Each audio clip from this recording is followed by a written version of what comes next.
Hola de nuevo, continuamos en el plató de CardioTV aprendiendo y debatiendo. En esta ocasión vamos a pasar al campo del riesgo cardiovascular y tengo el placer de contar con dos grandes expertos en la materia, el doctor Alberto Cordero del Hospital San Juan y la doctora Raquel Campuzano del Hospital Fundación Alcorcón. Muy buenas a los dos, ¿cómo estáis? ¿Qué tal? Bueno, pues una de las sesiones de mayor interés en el campo del riesgo, como decía, es la que se ha hablado sobre riesgo residual y lo que no podemos olvidar en la consulta. En ese sentido, bueno, Alberto, estamos aprendiendo cada vez más en riesgo residual, sabemos que es ese paciente que todavía sigue teniendo riesgo y eventos a pesar de un buen control de LDL, ¿no? En la primera parte de la sesión pues, se ha estado hablando y debatiendo sobre pues, qué factores, tanto antropométricos como analíticos, tenemos que tener en cuenta para valorar este riesgo de mi paciente. No sé, quizás, Alberto, si podrías transmitirnos los mensajes principales que nos han estado comentando en esta primera parte. Pues sí, hemos tenido dos grandes expertos que trabajan en unidades de rehabilitación cardíaca, Javier Mora y Marc Quesada, y los dos nos han hecho un resumen muy bueno. Javier se ha centrado más en medidas antropométricas, mucho más allá del peso y del índice de masa corporal, que es lo que más utilizamos, pero estimar bien el perímetro de cintura, el cociente entre cintura y altura, son valores que también son muy accesibles. Y luego cosas un poco más sofisticadas como medir la grasa epicárdica, pero sabemos que eso tiene un valor pronóstico muy importante y que se relaciona muy bien con la inflamación, un poco al hilo de la siguiente charla de Mar. Y luego también incluso algunas mediciones de medir la grasa periabdominal y la grasa del vasto, la pierna del vasto externo, que dan mucha información sobre la adiposidad y sobre todo el riesgo cardiovascular asociado a la adiposidad, que sabemos que es un problema mucho más allá del problema estético de la obesidad, sino que se asocia a mayor riesgo de complicaciones cardiovasculares. Y luego Mar nos ha dado una visión un poco más de marcadores bioquímicos más allá del LDL, dejando claro que los ensayos clínicos nos han demostrado la evidencia muy potente de reducir el LDL, pero que aún así hay pacientes que siguen teniendo eventos a pesar de tener muy bien controlado el LDL, que es esto que llamamos riesgo residual lipídico. Entonces ha hecho un buen resumen de la importancia de la ApoB, ¿verdad?, de la lipoproteína pequeña, de los cocientes lipídicos y luego incluso también de la inflamación, que está muy relacionado con la obesidad y con los parámetros lipídicos, y que además tenemos pues, algunas estrategias farmacológicas que funcionan, algunas que se han quedado solo en fase de investigación, pero otras que ya podríamos implementar. O sea, que tenemos estrategias que van más allá, tenemos que cambiar un poquito la mentalidad, ¿no?, de cómo valorar al paciente, los parámetros analíticos. Otros, los dos, cualquiera de los dos, veis que esto lo tenemos que implementar de forma sistemática, esta valoración analítica, lipídica, un poco más en profundidad en los pacientes que vemos en el día a día en la consulta.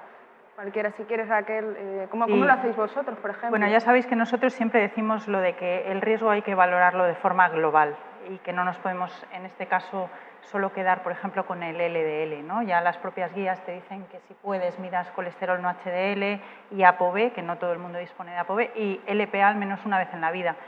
Pero, desde luego, además, es que la obesidad, que es algo a lo que los cardiólogos no nos habíamos enfrentado directamente en la consulta, la obesidad es uno de los mayores factores de riesgo, ¿no? Y hay que saber cómo medirla. Y, como comentaba esta mañana el doctor Mora, pues no quedarte solo con el IMC, que ni siquiera eso hacemos de rutina, ¿no? O sea, que habría que hacer de rutina el IMC, el perímetro abdominal y luego todos estos índices, porque es que la obesidad está denotando un montón de otras cosas detrás, como el síndrome metabólico, la dislipemia, la diabetes, y que hay que afrontar como cardiólogos si queremos realmente valorar el riesgo cardiovascular y tratarlo lo mejor posible, ¿no?, en los pacientes.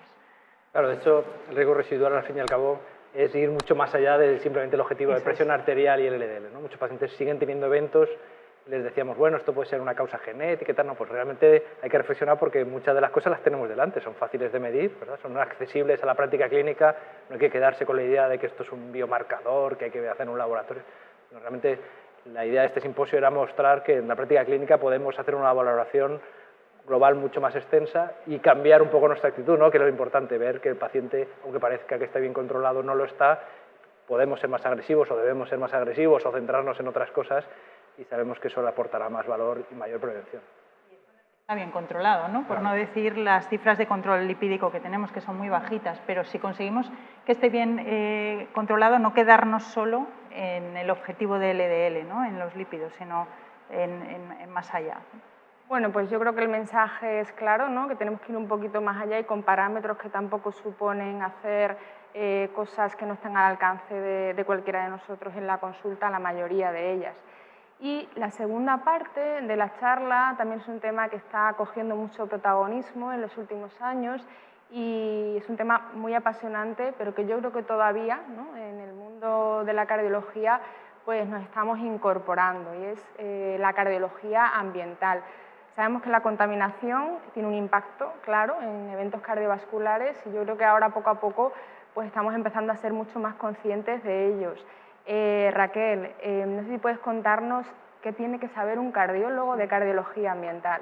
Sí, os voy a contar lo que yo he aprendido en el último año, porque realmente yo me incorporé a la cardiología ambiental a raíz de la charla del año pasado inaugural de la doctora Ana Navas. Recuerdo, o sea que probablemente un resumen de lo que yo he aprendido seguramente pueda ser lo que podamos incorporar todos, ¿no?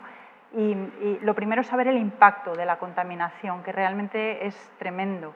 Hay 8 millones de muertes al año relacionadas con la contaminación y 30.000 en España, ¿no? Y uno pensaría que a lo mejor esas muertes son muertes oncológicas. Bueno, pues son cardiovasculares en su mayoría. De hecho, del 40 al 80% son muertes cardiovasculares.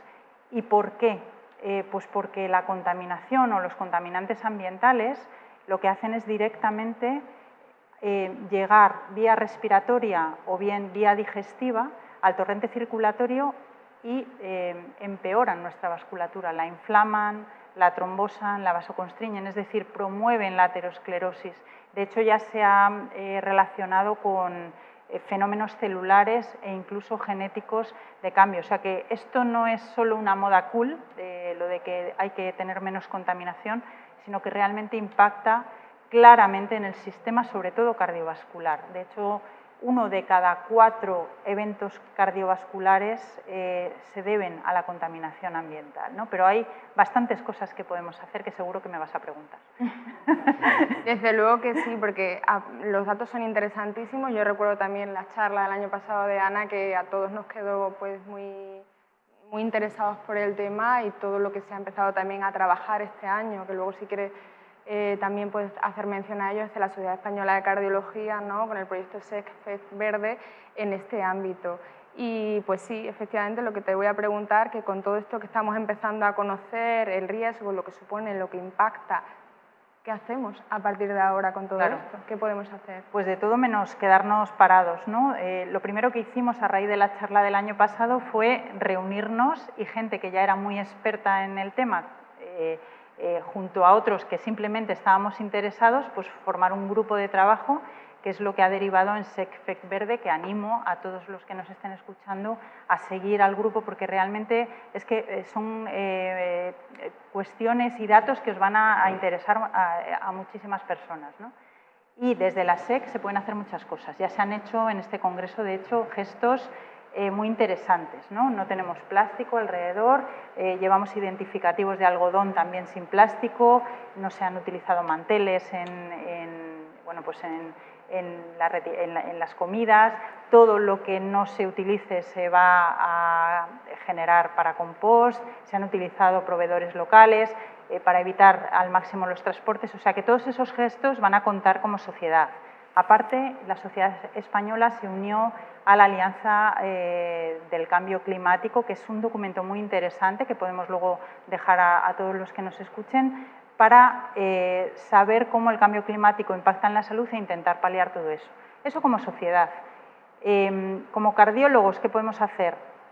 Tenemos que incorporar a nuestro día a día la contaminación en la valoración del riesgo del paciente, ¿no? Igual que le preguntas o mides cómo está su tensión, hay que preguntar dónde has trabajado, dónde vives y a qué has estado expuesto.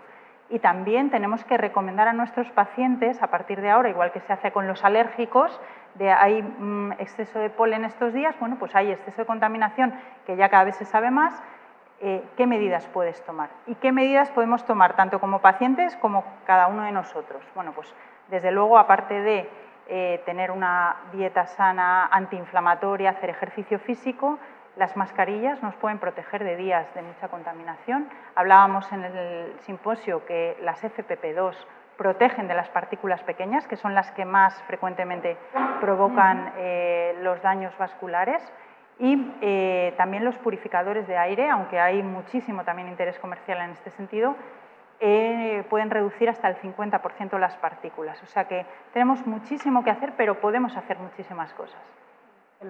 Yo recomiendo que busquéis la sesión y que la volváis a escuchar, porque los expertos no solo saben mucho los ponentes, sino que además lo transmiten muy bien, y yo creo que aprenderéis un montón, sobre todo con esta última charla de polución, que es realmente impactante.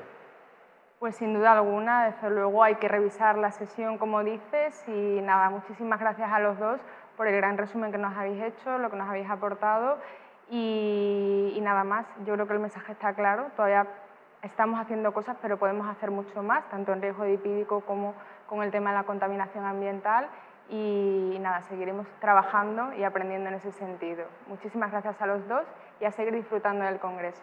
Gracias a vosotros. Gracias.